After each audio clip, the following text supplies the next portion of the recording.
Assalamualaikum warahmatullahi wabarakatuh. Nama saya Tazkiyatur Rohma dengan NIM akhir 83 dari kelas Manajemen Pemasaran B. Di sini saya akan menjelaskan dan akan menjawab tugas yang telah diberikan oleh dosen saya. Yang pertama yaitu Antam merupakan perusahaan yang produknya dibutuhkan oleh semua masyarakat. Apakah Antam masih perlu melakukan kegiatan dari pemasaran dan penjualan dan jelaskan alasannya. Menurut saya, Antam masih perlu untuk melakukan pemasaran dan juga penjualan. Untuk penjelasannya yaitu pemasaran adalah serangkaian aktivitas manusia untuk bisa menyampaikan, mengkomunikasikan kepada konsumen untuk mempromosikan suatu barang atau jasa. Alasan tersendiri yaitu untuk melakukan pemasaran supaya masyarakat bisa mengetahui akan kualitas produk kita dan memperkenalkan kepada masyarakat agar produk kita dapat dipercaya oleh masyarakat. Selanjutnya yaitu penjualan. Penjualan yaitu aktivitas serangkaian manusia untuk memperjualbelikan barang dan jasa yang sudah diproduksi oleh perusahaan. Dapat dilakukan melalui dua metode, yaitu metode langsung dan tidak langsung. Alasannya yaitu supaya bisa mendapatkan keuntungan produksi barang atau jasa yang sudah dihasilkan oleh perusahaan membangun adanya suatu produk tersebut. Soal yang kedua yaitu DFNSK merupakan mobil berkualitas yang saat ini bersaing pemasarannya dengan produk yang sudah ada di Indonesia. Bagaimana menurut Anda seharusnya strategi pemasaran mereka agar bersaing di belantara otomotif Indonesia? Menurut saya, mempertahankan market leader dan mengantisipasi persaingan ketat, maka telah menentukan untuk mempercepat perkuatan jaringan sales dan distribusi.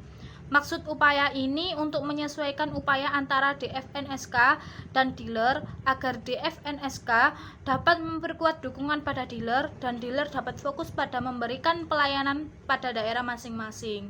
Dengan demikian, setiap dealer akan fokus mendengarkan suara konsumen dan mendekatkan diri kepada mereka. Alhasil, dealer bisa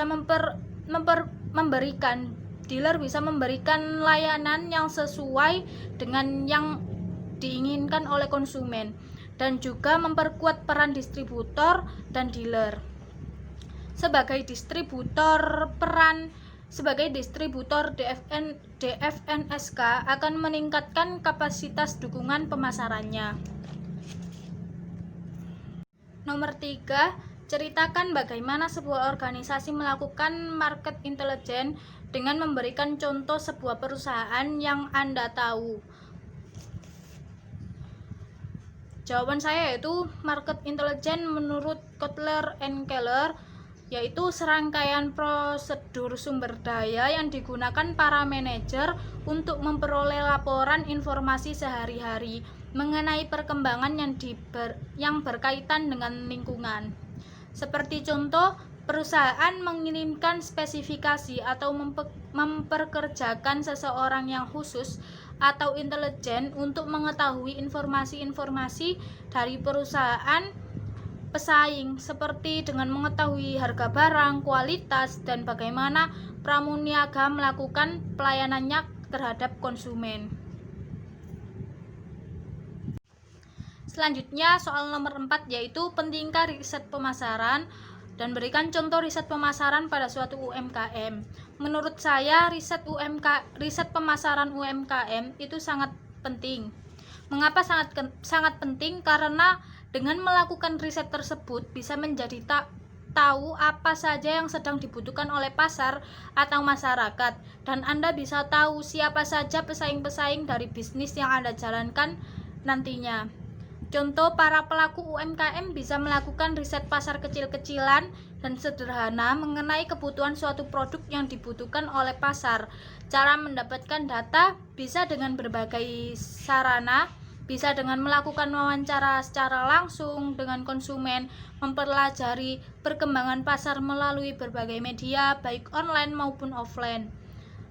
Dari semua data yang didapat, dilakukan analisa sederhana mengenai kebutuhan pasar terkait ukuran pasar, tingkat pertumbuhan pasar, tingkat kompetisi, dan kemampuan pelaku yang menjalankan UMKM dalam menghadapi kompetisi tersebut. Jika ukuran pasar besar, pertumbuhan pasar tinggi, tingkat kompetisi rendah, maka bisa disimpulkan bahwa bisnis tersebut potensial untuk dijalankan.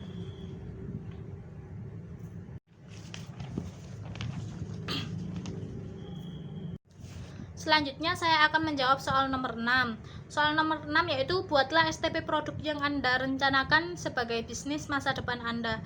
Jelaskan mengapa memilih STP tersebut. Untuk bisnis masa depan saya yaitu saya berkeinginan untuk membuka bisnis usaha kuliner, mie ayam dan juga mie pedas dengan tingkat level-level kepedasannya. Nah, STP yang saya pilih yang pertama yaitu segmentasi geografis. Produk yang akan saya jual yaitu kan mie ayam dan mie pedas. Saya melakukan penjualan secara offline dengan tujuan jika customer menginginkan produk saya bisa datang langsung ke booth atau ke lokasi.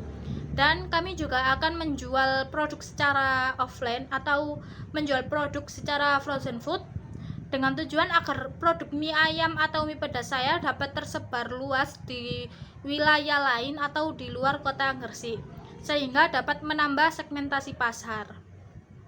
Nah, untuk segmentasi demografis, produk mie ayam dan mie pedas yang saya tawarkan dapat dikonsumsi oleh seluruh usia, mulai dari remaja dan dewasa, dan juga para pecinta makanan-makanan pedas. Untuk target utama saya adalah masyarakat yang memiliki kesenangan atau hobi untuk mencoba makanan baru atau mencoba makanan yang tingkat kepedasannya tinggi, atau masyarakat yang senang dengan rasa rempah-rempah dari mie ayam.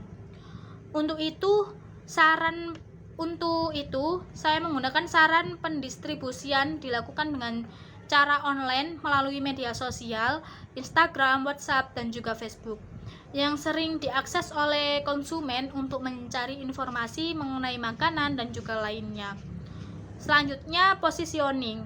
Dalam hal ini, saya menjual produk dengan harga yang terjangkau, sehingga konsumen tidak merasa diberatkan dengan harga yang mahal untuk menikmati seporsi mie ayam atau mie pedas dengan level kepedasan yang tinggi.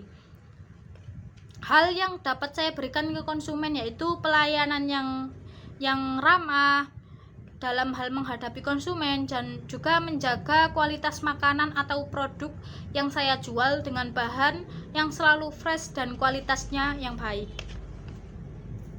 Selanjutnya saya akan menjawab soal nomor 7. Bagaimana Anda membuat brand equity dari produk yang Anda jual pada nomor 6? Yang pertama, saya akan membangun brand identity.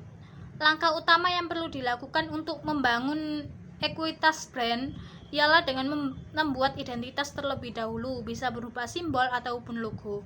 Yang kedua, tentukan nilai dari brand. Nilai perlu diambil dari citra yang akan dibangun dan kinerja dari perusahaan. Citra merupakan aspek sosial dan psikologis dari sebuah brand yang nantinya akan menggiring loyalitas pelanggan. Yang nomor 3, ciptakan perspektif pelanggan yang positif. Menciptakan pengalaman atau perspektif positif pada pelanggan ini memegang bagian penting dalam membangun brand equity.